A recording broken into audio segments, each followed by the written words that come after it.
নমস্কার, আমি প্রবীরানন্দ শাস্ত্রী বলছি।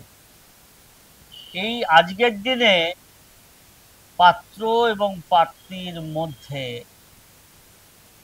মানসিক মেলবন্ধন ঠিক থাকছে না, অথচ তারা চাকরি বাকরি করে, যথেষ্ট ভালো আয় করে, লেখাপড়াও জানে, যথেষ্ট বুদ্ধিমান বুদ্ধিমতী, তা সত্ত্বেও তাদের পারিবারিক সুখ হচ্ছে না। এর কারণটা কি? কারণ হলো, আমি যখন পাত্রীকে জিজ্ঞাসা করলাম তোমরা কয় ভাই বোন, বললো আমি সিঙ্গেল ডটার। পাত্রকে জিজ্ঞাসা করলাম তোমরা কয় ভাই বোন, বলে সিঙ্গেল, আমি সিঙ্গেল চাইল্ড। তাহলে এই যে সিঙ্গেল চাইল্ড, সিঙ্গেল মেয়ে, এদের যখন বিবাহ হয়, বিবাহ হওয়ার পরে উভয় পরিবারের মধ্যে ভীষণ একটা ইগো সৃষ্টি হয়।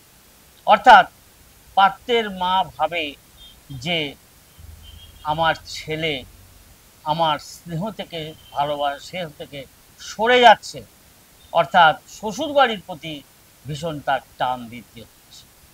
আবার পাত্রীর যে শাশুড়ি মা, তিনি ভাবছেন আমার মেয়ে চাকরি বাকরি করে, অর্থ উপায় করে, সব কিছু করে, কিন্তু তাদের থেকে মন পাচ্ছে না, তাদের থেকে শ্বশুর শাশুড়ি থেকে ভালোবাসা পাচ্ছে না।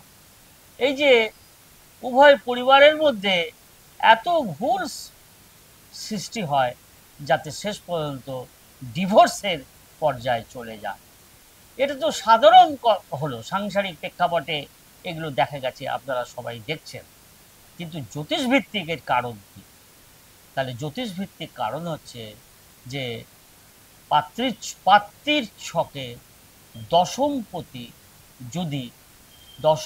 যদি ষষ্ঠে থাকে, তাহলে তার শাশুড়ির সাথে বনিবনা হবে না।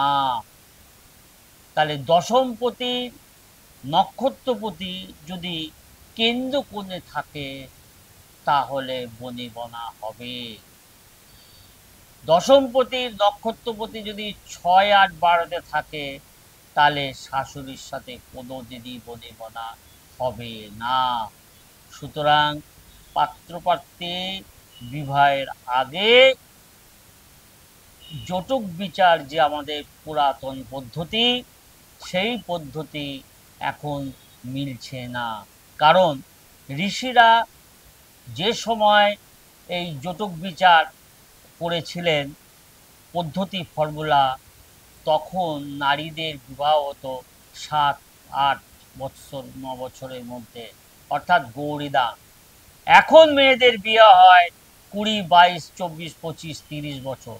সুতরাং এক ছেলে এক মেয়ে হলে তাদের মধ্যে নানা রকম ডিফারেন্ট ওপিনিয়ন সৃষ্টি হয়, এবং এই ডিফারেন্ট ওপিনিয়ন সৃষ্টি হতে গিয়ে পরিণামে ডিভোর্স হয়। সুতরাং পাত্রীর হরস্কোপটা ভালো করে যা যা শাস্ত্রে বলা আছে সেইগুলো করবেন।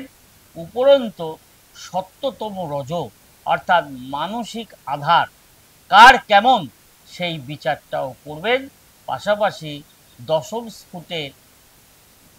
স্ফুটের নক্ষত্র লট, তাকেও দেখতে হবে যে হরস্কোপের কোন জায়গায় অবস্থান করছে। যদি শুভ জায়গায় থাকে, শাশুড়ির সাথে মেলবন্ধন হবে, আর অশুভ জায়গায় থাকলে চিরদিন নানা রকম বাদানুবাদ ঘটে থাকবে। নমস্কার।